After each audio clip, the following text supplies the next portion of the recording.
Hi, this is your instructor, Julia Grav. In this video, I'm going to show you how to format a bar chart. So here we've got one set up with some, so we're going to start by clicking on our data here, our bars. And when you click on it twice, you'll notice that it selects just that one. Now we're going to right click on it and we're going to format the data point so that we are singling out this one data point here.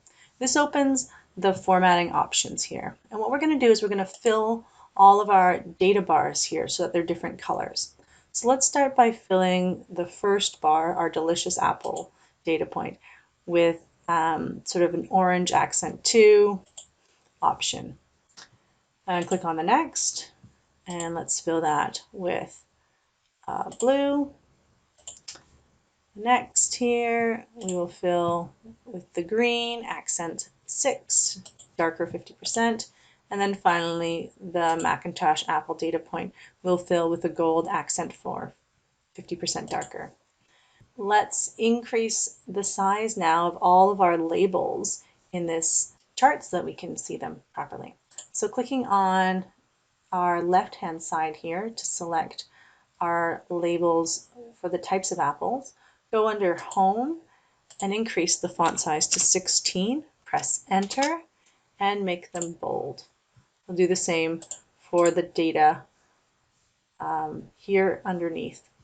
So Home, bold, and 16, pressing Enter.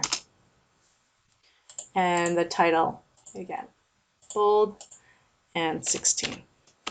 Now when we click on these different data points here, you'll see that the options on the left here update depending on what part of the chart we are clicking on.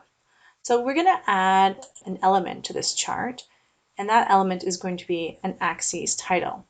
Now we don't want both titles, we just want the primary horizontal title, just so we can label it as sales in kilograms so people understand what the data actually represents. So go ahead and check that on, and then we will type here sales in kilograms, replacing the placeholder text and increasing the font again to 16, bold. Make sure that you've actually selected. Once you type it in, you can use Control-A to select all the text, or using the four-headed arrow here, which I'm having a hard time finding, with the solid line going around it, that ensures that it is in fact selected. And when you enter in your font formatting, it should stick. There are lots of different options that you can do here to add different effects to your chart formatting.